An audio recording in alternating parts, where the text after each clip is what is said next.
મુખ્યમંત્રી ભૂપેન્દ્ર પટેલ અને એફઆઈસીસીઆઈએફએલઓની મહિલા સદસ્યો વચ્ચે ગાંધીનગર ખાતે યોજાયો દ્વિપક્ષીય સંવાદ। મુખ્યમંત્રી ભૂપેન્દ્ર પટેલે ગાંધીનગર ખાતે federation of Indian chamber of commerce and industry ladies ઓર્ગેનાઇઝેશનની મહિલા સદસ્યો સાથે સંવાદ કર્યો હતો।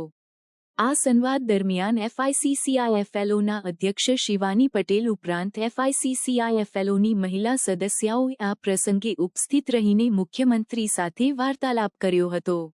આ સંવાદ દરમિયાન મુખ્યમંત્રી ભૂપેન્દ્ર પટેલે જણાવ્યું હતું કે વિકસિત ગુજરાત, વિકસિત ભારતના નિર્માણમાં ગુજરાતની મહિલા ઉદ્યોગકારો નિર્ણાયક ભૂમિકા ભજવી રહી છે। ગુજરાતના કોઈપણ સ્થળે મહિલા નિડરતાથી સુરક્ષિત રીતે વેપાર ઉદ્યોગ કરી શકે તે પ્રકારની અનેક સુવિધાઓ રાજ્ય સરકારે ઉપલબ્ધ કરાવી છે।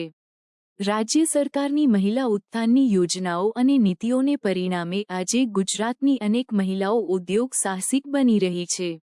પહેલાના સમયમાં ગુજરાતના આદિવાસી પટ્ટાની દીકરીઓમાં શિક્ષણનો અભાવ હતો, પરંતુ વડાપ્રધાનના પ્રયાસોથી આજે આદિવાસી વિસ્તારની દીકરીઓમાં શિક્ષણનું પ્રમાણ વધ્યું છે।